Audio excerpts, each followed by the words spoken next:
کیا آپ جانتے ہیں کہ امثال کی کتاب 3 باب اور اس کی 9ویں آیت کو کئی پادری حضرات، کئی خدام جو ہے وہ اس بات کے لیے استعمال کرتے ہیں کہ چرچ کو یہ بتانے کے لیے استعمال کرتے ہیں کلیسیا کو کہ ان کو دہی یکی دینی چاہیے، ان کو ہدیے دینے چاہیے، نذرانے دینے چاہیے، بالکل دینے چاہیے۔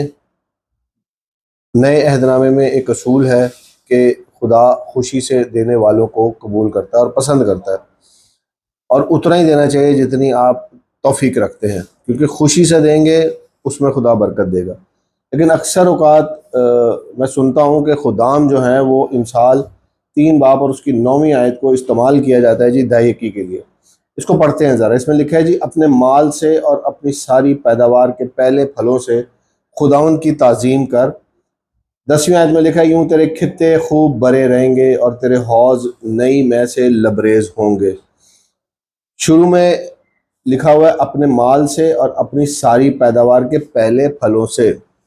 اپنی مال اور اپنی پیداوار کے پہلے پھل، ہمیشہ خدا نے جب بھی دہی کی وصول کی، جب بھی مانگی، اس نے ایگریکلچرل پروڈکٹس کا استعمال کیا۔ خداوند نے جب بھی اپنے لوگوں سے کہا کہ وہ دہی کی دیں، خداوند نے ایگریکلچرل پروڈکٹس مانگے۔ اور مجھے ایک بات کی سمجھ نہیں آتی کہ خدام کیوں اس کو جو ہے وہ آپ کی تنخواہوں پر، آپ کی سیلریز پر لے جاتے ہیں۔ ٹھیک ہے، آپ کو دینا چاہیے، آپ کو حسب توفیق دینا چاہیے، لیکن دہی یکی کا اصول یہاں کہاں لکھا ہوا ہے؟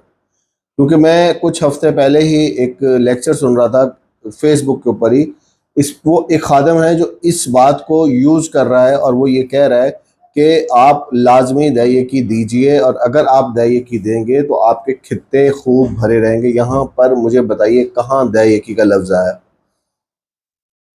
آپ خود فیصلہ کیجئے، سوچئے، سمجھیے، کیونکہ میں نے اس کو انگلش میں بھی پڑھا، اردو میں بھی پڑھا، اور اس کے عبرانی تراجم کو بھی دیکھا، چیک کیا، اس میں کہیں دہی یکی کا ذکر نہیں ہے اس آیت میں۔ کیونکہ دیکھیں، اگر ہم اس آیت کو جوڑ دیں دہی یکی اور ہدیے نذرانے، اور پھر ہم آگے 10ویں آیت کو جوڑ دیں کہ جی اگر ہم دہی یکی دیں گے تو خداوند ہمارے کھتے خوب بھرے، تو یہ بزنس ہے، یہ بزنس مائنڈڈ لوگوں کی طرح آپ کو تعلیم دی جا رہی ہے۔ یہ وہ خدام ہیں جو پراسپیرٹی گاسپل کو پریچ کرتے ہیں۔ خداوند یسوع مسیح نے کبھی بھی اس انجیل کی منادی نہیں کی، پراسپیرٹی گاسپل کی منادی نہیں کی، لیکن یہ لوگ اس چیز کو پروموٹ کر رہے ہیں۔